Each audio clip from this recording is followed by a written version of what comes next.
Are we live? Can anybody hear us? Did anybody join us? Hello, hello.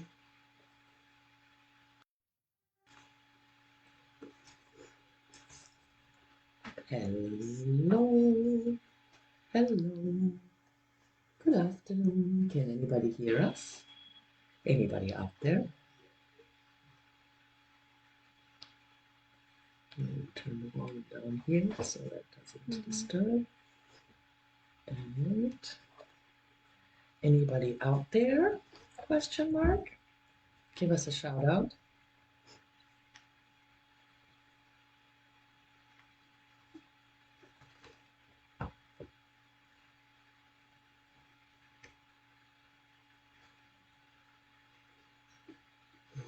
Studio to office, can you hear us?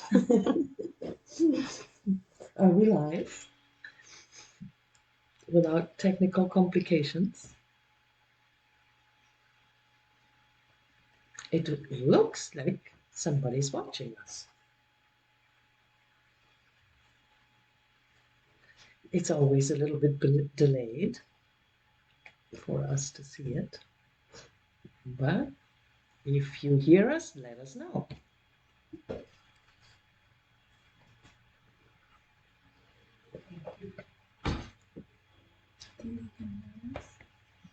Yes? Okay. Well, maybe then let's get started. Yes.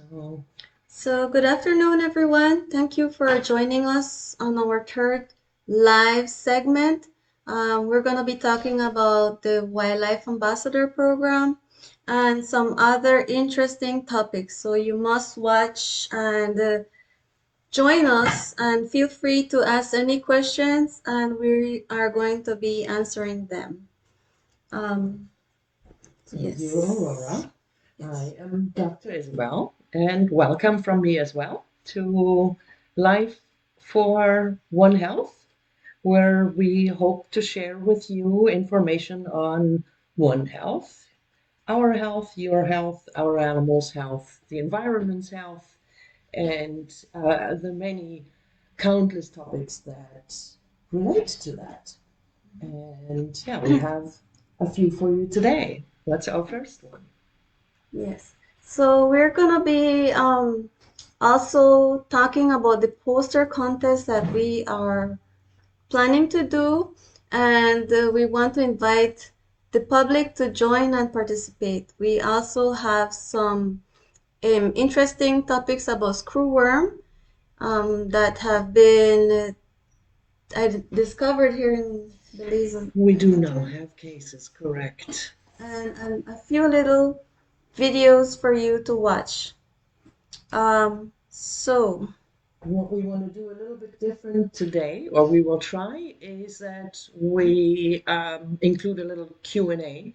So we encourage you strongly to ask any questions that you may have relating to One Health or any of those little topics that we talk about.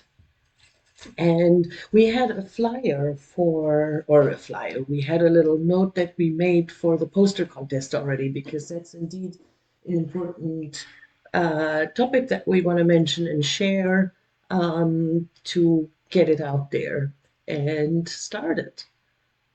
Yes. So we do have the flyer, and we're going to be sharing that now. You want? Sure. Okay, so we're going to be sharing that now so you guys can see and participate if you would like to. So we're going to put the flyer. So the topic for this month's One Health is One Health, balancing human, animal, and environmental health. So why animals and environmental health matters to human health. So you're going to share your creative ideas, how we would like to achieve. This is by having the One Health concept. So we would like you guys to involve this One Health diagram, is it? Concept. So, Concept? yeah, I guess the first thing to start out with is learning more about what it is. No, what does it actually mean, One Health? Our little slogan describes it a bit, no, or the ultimate goal of One Health to balance everybody's health, including, well, we may put in the center humans, but evolving around us, the environmental and the animal health.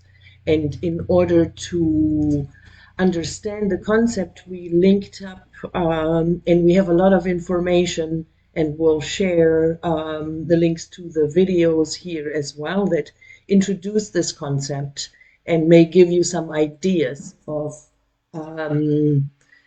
what may be solutions or ideas that you can see how we can express this in an artistic way. It's a challenge. We have on the slide here some diagram that we made, because you will see that oftentimes One Health is represented with these three circles, because we have the health of humans represented as one, we have animal health as one circle, and environmental health, and then in the center they overlap because we have all these connections that this whole topic talks about. But there is many other depictions along those lines, and what we want to try to focus on are actually solutions. So how can we balance this, and how would you put it on a poster? Because under this program that will continue, so now we're coming to program news until 2026, we are going to have as one activity this poster contest. The next activities are again going to be our workshops and continued live events and public outreach. Let us know if you have any questions. We will share this information on our social media pages as well, and you can always contact us with questions, either right now through the chat or via email. And prizes, we should mention. So we will actually give a small cash prize to the winner of the contest. And we are also hoping to encourage teachers to talk about this topic with their school classes and encourage one or many or several or all of their students to participate. And we are certainly offering to also come for a visit and give a presentation about what is this all about, this One Health topic. Yeah, so that's thoughts shared on the start of the One Health poster contest under the Wildlife Ambassador Program. Yes, so you can email us your digital image of your poster, and you can email us at bzwildlifeambassador@gmail.com. This is open for all age groups. Like Dr. I said, teachers are encouraged to enter into this competition. We invite anyone who would like to join this poster contest. So the person that will win the first prize is $100 cash plus a t-shirt and wristband. And your design will be used and distributed nationwide under the Wildlife Ambassador Program and promote through our social media. Second and third winners will win a t-shirt and wristband. We will also promote your art through the BWRC social media pages, and that would be Facebook, YouTube, and Instagram. So if you haven't followed us as yet, please do so. You can like, share, and subscribe. Or follow, depending Yes. on where it is. But all of those things that only cost you a click of a finger, it's free, but it helps us spread the word and create more awareness on this rather important topic. And we actually didn't follow quite our agenda because the first item we wanted to talk about is there is an organization by the name of the One Health Commission that has created, well, they have a website that we're going to have a look at now, um, because they have created what is One Health Awareness Month with a lot of support materials. And guess what? January is One Health Awareness Month. Did you know? Anybody out there? Anybody new? Maybe if you're following our social media pages already, you may have seen that we posted about it a few days ago. So if you are an educator, this page is particularly relevant for the One Health topics there because, oh, and I can't see it now, we can't scroll there. Under their events, it is actually where, let's go and see global events. So they have this One Health Awareness Month, and anybody out there can see this and can let us know that it's actually showing on your screens the page that says One Health Awareness Month, question mark. What I can do, I can put the link in the comment. Yeah. Yeah, so this page then has a whole plethora of resources, and this whole One Health Awareness Month calendar for a campaign where every day has a topic. And for every topic, so there's 31 or 30, yes, 31 days that each have a topic relating to One Health. And then they have furthermore materials available for each day talking about that topic and explaining these concepts. So it is an absolute wealth of knowledge and information. Let's see, is it the guide? So there is the guide. So this is again geared towards educators and teachers, and this was actually not the page I wanted to show. Let's see if we can go. So does anybody see us out there? So here is the calendar list of suggested topics, I think is what it is. Where, yes, you can see here, hopefully somebody sees, and can follow the screen. I know I can see it myself. To see if the screen is changing.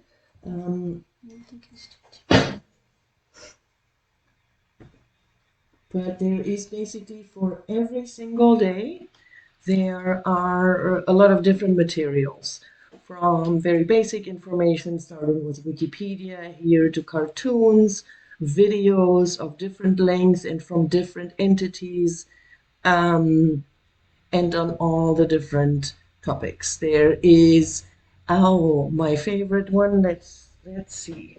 Does it change online? Can you verify? It doesn't change? Oh, that is so sad, because so then if I play the song, will it play? Yes, they would hear the song. They would hear the song. So you have to do your own navigation on the One Health Commission website then to come to where I am now, where there are literally dozens and dozens of links to materials from videos and including the music video of Basie's One Health song, web pages, slide presentations, and much, much more. So did anybody know about this before? I see we have some people watching, but we have nobody commenting, do we? We have one person, Grace. Mm-hmm. Mm-hmm. Okay. But then let's get back to our screen since you cannot see what I see. There we go. All right. All right. So that was another topic. The One Health Commission and One Health Awareness Month being January. It's not yet quite over, and we'll talk about it a few more times in the next few days and probably throughout the rest of the year, because this is truly a topic that isn't just for a day, which there is One Health Day as well, but for every day, every person, as well as everything around us that we are so innately connected with, whether we know it or not, and whether we like it or not. So another interesting topic that we want to discuss today is about screwworm. Has anyone heard about screwworm? And if you didn't know, it's here in Belize already.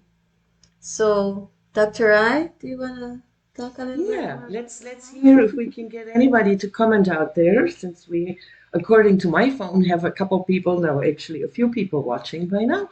And who has heard or have you heard of screwworm?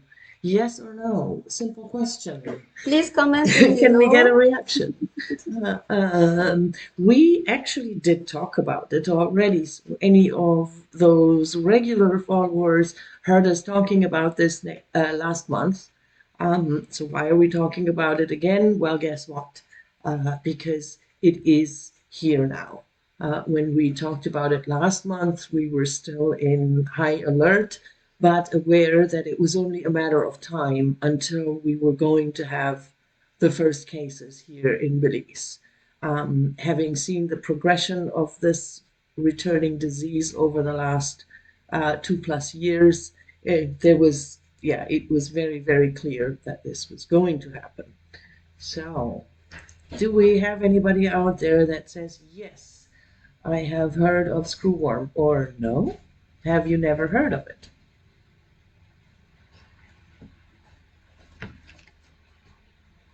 Comment, guys.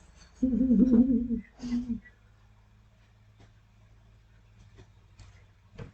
we have a flyer about it. No? Yes, we do have a flyer. It's the one that Baha created. So we're gonna share the flyer now. So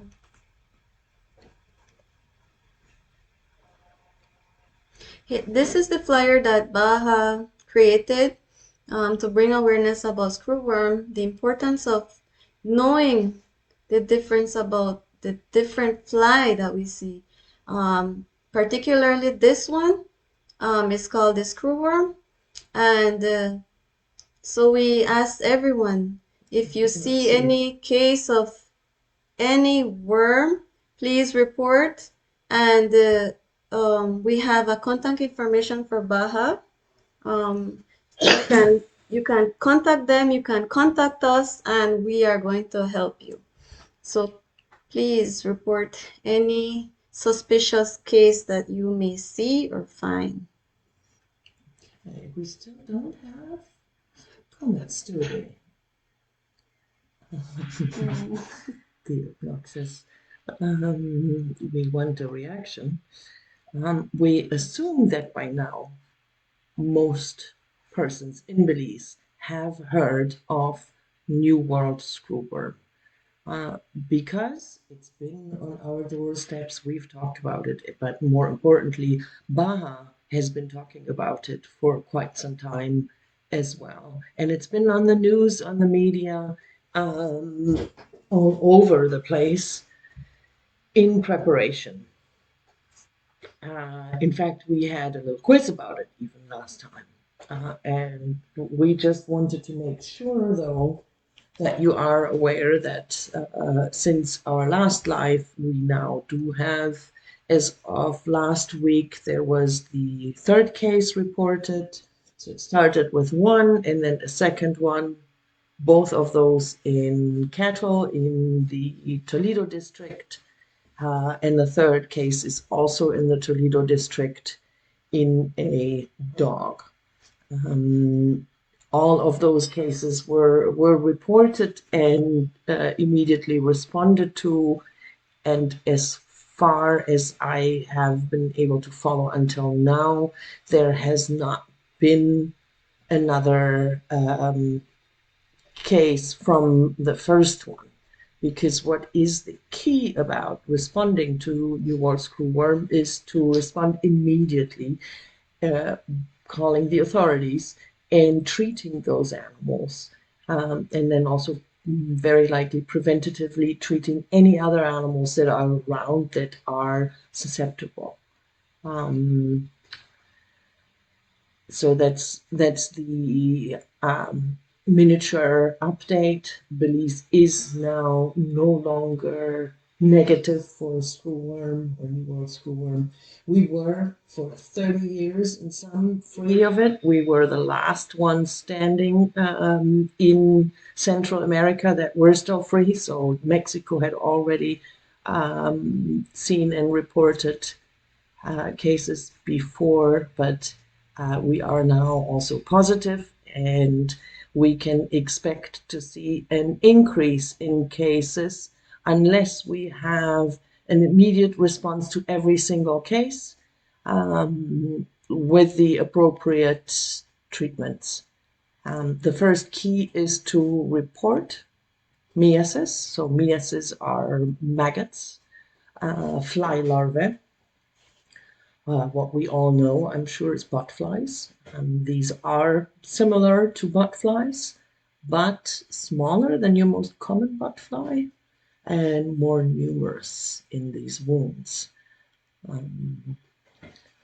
So that much as a very quick update to what's happening there. The key message remains the same. If you see anything that is suspicious of wound fly larvae, call. The number is on the flyer. We have shared it on our page. We will share it in this event page again, so that immediate response can hopefully squash this in in the beginnings before it becomes widespread. Anybody out there knows why we're so concerned about this? And let's see if anybody commented in the first place.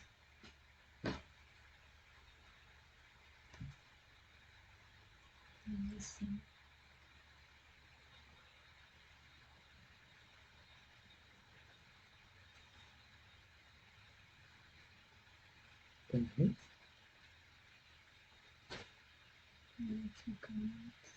We have a hello, good afternoon. Good afternoon to you too. So, anybody out there has any questions about screwworm? It seems people are familiar with it. You hopefully have heard about it.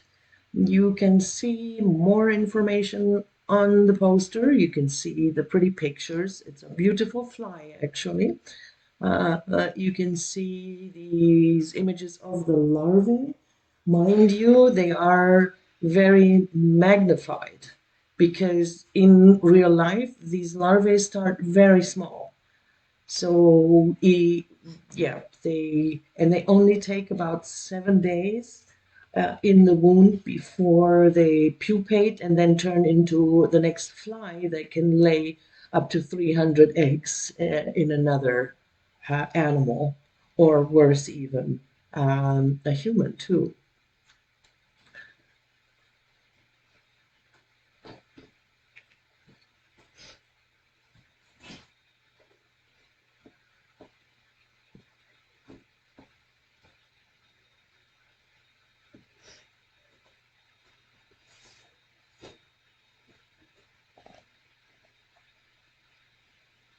Because if we don't have any comments or questions, then we may come to our last topic. So One Health topic in a joint presentation or a group presentation that was done here in Belize on a vector-borne disease, a very big One Health issue, vector-borne diseases from dengue, malaria, and many more.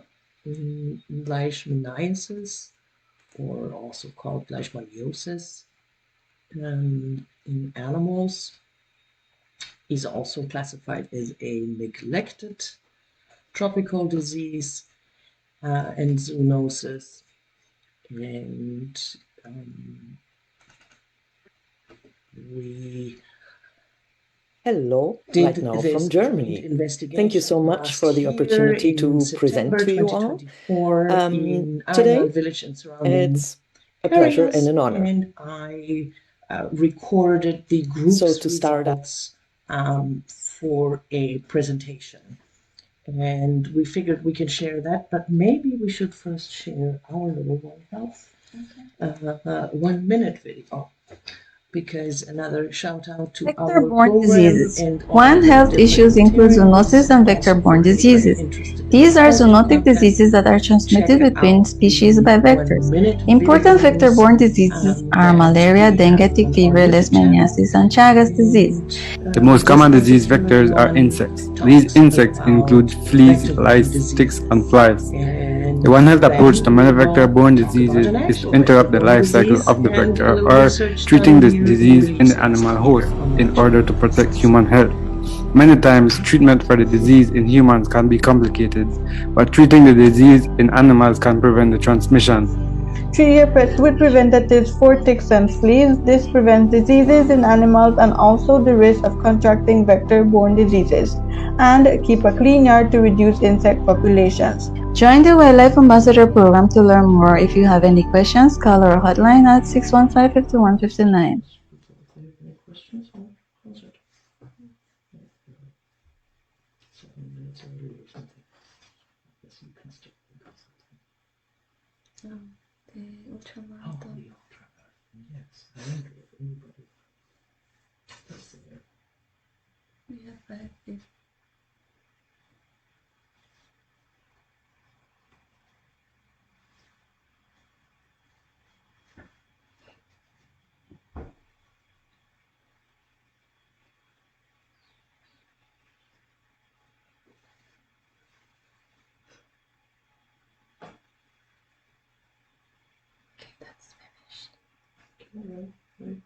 So we have One Health, the leishmaniasis.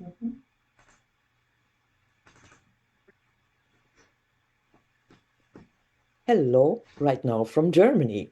Thank you so much for the opportunity to present to you all.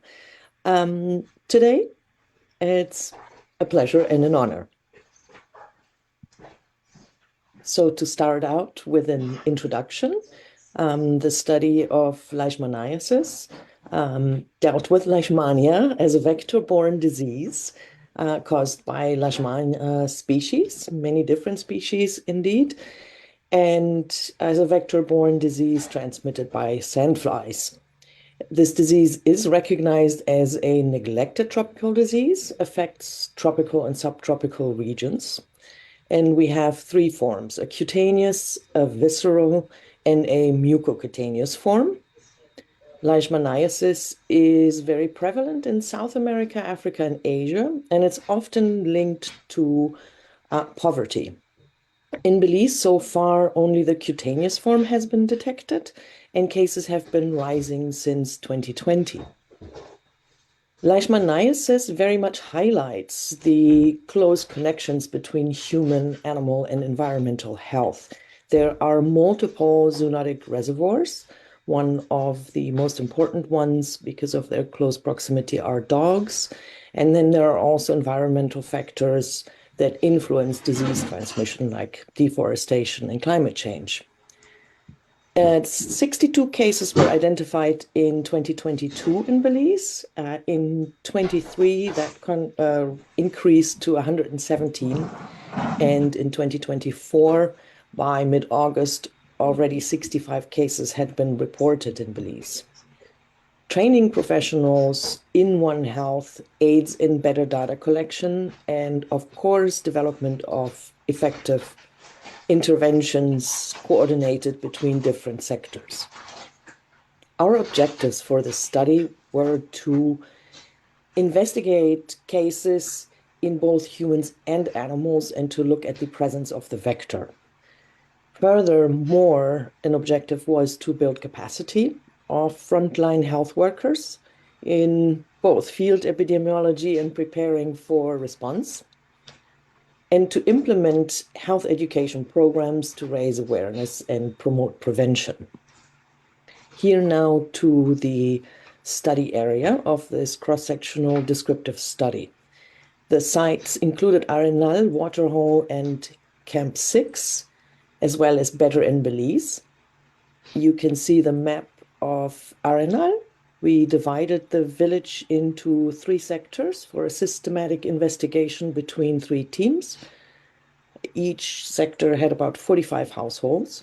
And on the map on the right, you see the 3 other sites in the area. A questionnaire was created that focused on human as well as animal health, symptoms of leishmaniasis, and the environment. Suspected cases were documented based on defined criteria. Our teams all received training on leishmaniasis, sandfly capture, and data collection methods. And then we covered various areas with samples collected from suspected cases. CDC light traps were set for 1.5 hours for sandfly surveillance. And a Procopac aspirator was used also to capture vectors. GPS mapping was used to record the locations and potential habitats. With GIS, the distribution of human, animal, and vector cases were visualized.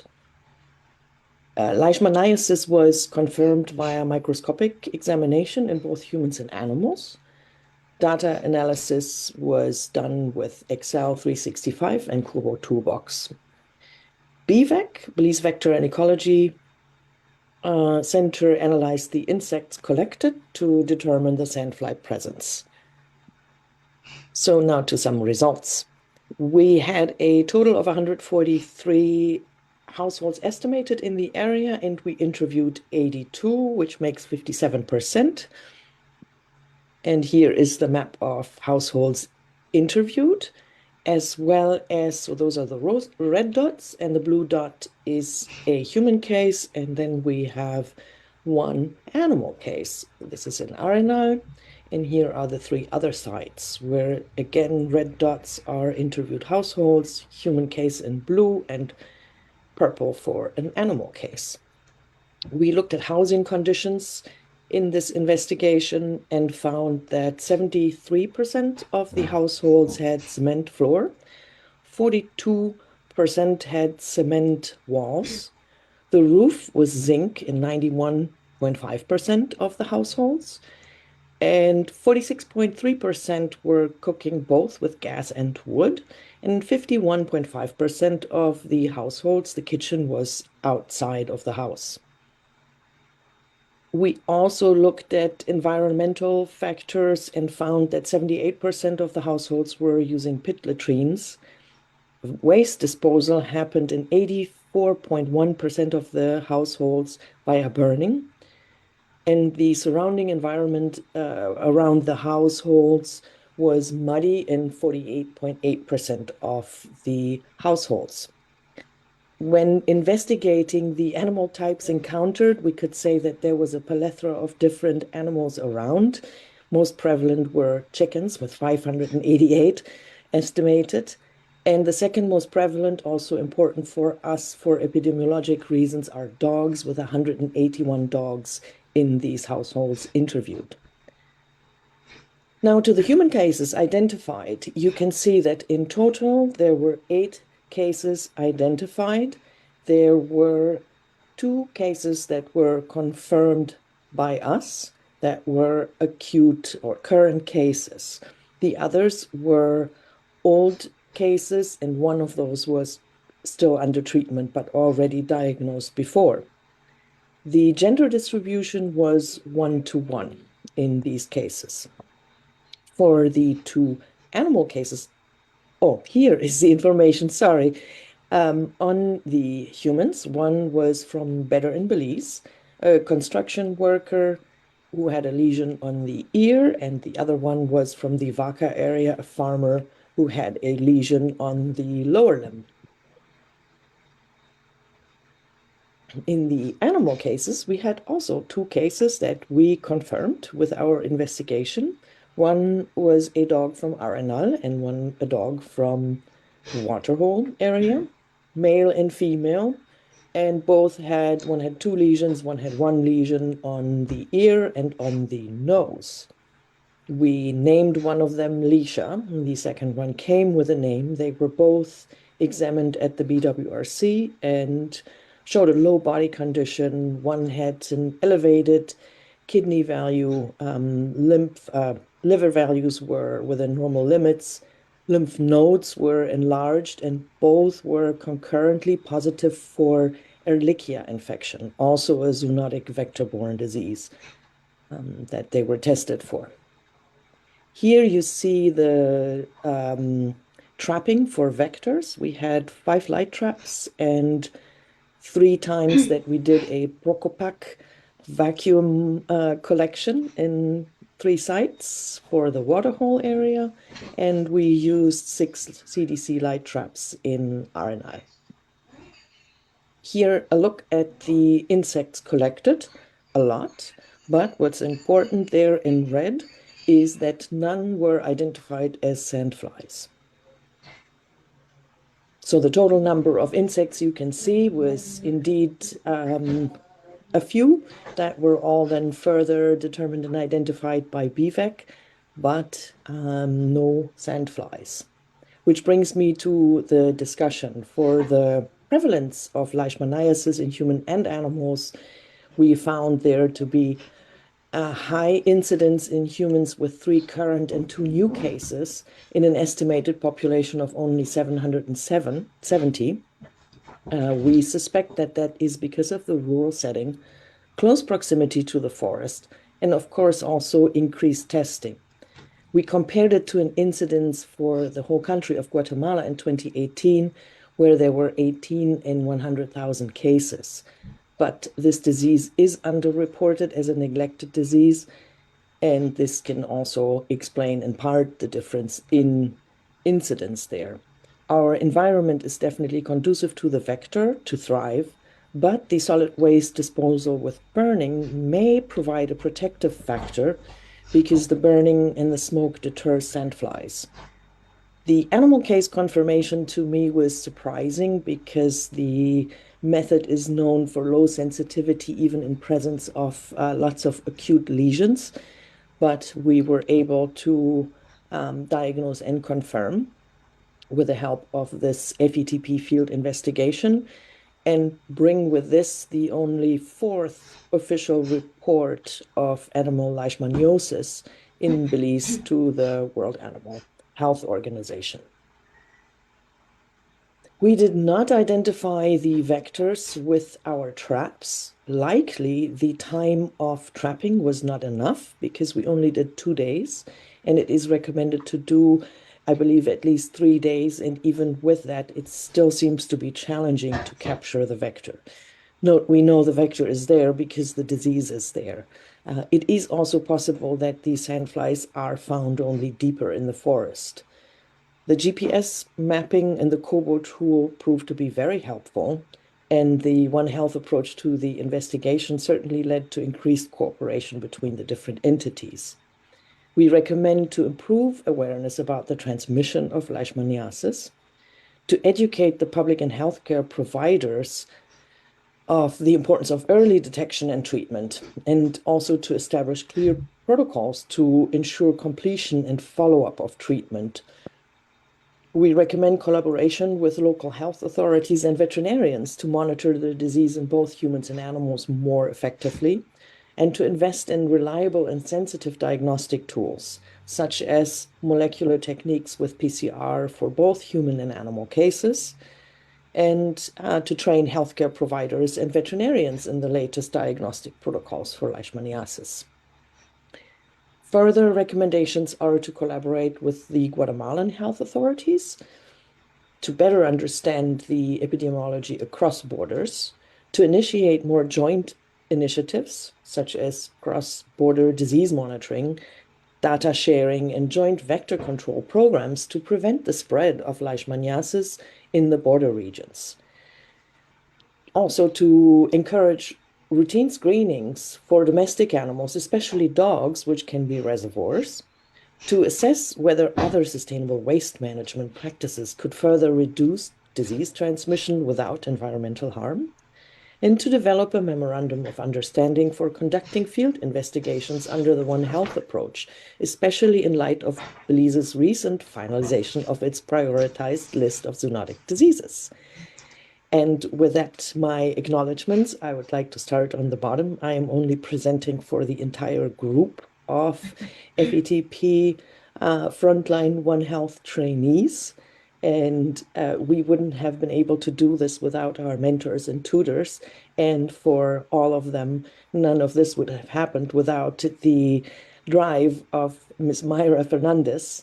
And then also thank you to my team for their cooperation, to Baja, of course, for confirming the diagnosis and all the cooperation, the vector control counterpart from Guatemala, and our local vector control department with Mr. Eugene Lisby, and of course BVEC, who was awesome joining us in the field and providing us with the training as well. So thank you, and I look forward to your questions now.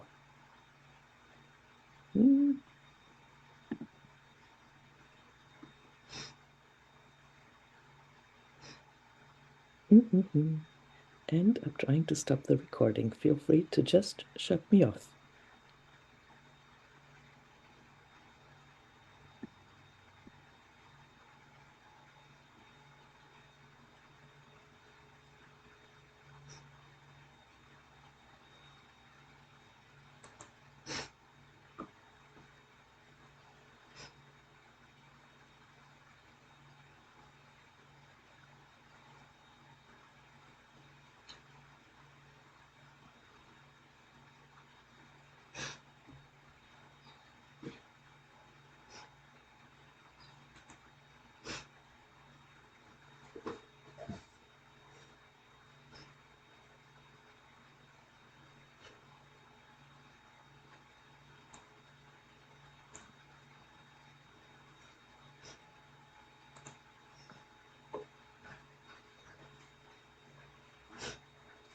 All right.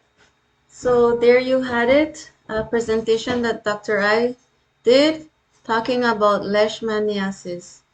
And so we want to make one more announcement about our Maya Mountain Ultra Challenge Marathon. It has been rescheduled, postponed for the 18th and the 18th to the 22nd of June of this year. So if you haven't registered as yet, please do so. And if you need more information, feel free to contact us via email or through the number 615-5159. And there you got it. The number is right there as well. So please, guys, if you have any questions, reach out to us and we will be assisting you. Yeah. I think that's all. I don't see any questions or comments out there. And The vacancy? Hmm? The vacancy? Oh, the vacancy. Yes, we have a vacancy still. So we are hiring. If you are interested, here is the flyer for it. On the flyer, there is a QR code, and you can just scan that from the screen, and it will take you to the TOR, that is the terms of reference, that tells you exactly what the job's role is and responsibilities, all the way to the salary and what the application requirements are. We would love to hear from you. And if you don't have questions for us now, we may say have a very good end of the day and afternoon. And we look forward to seeing you next time. Yes. So thank you guys for joining our live. Thank you for sharing, and thank you for all that you do, for participating. And for those who haven't pre-registered for the Wildlife Ambassador Program, please do so. It's a free program for anyone above 18 years. You're going to be learning about the One Health concept, about the wildlife legislation, where we also invite the Forest Department to join us and share some information.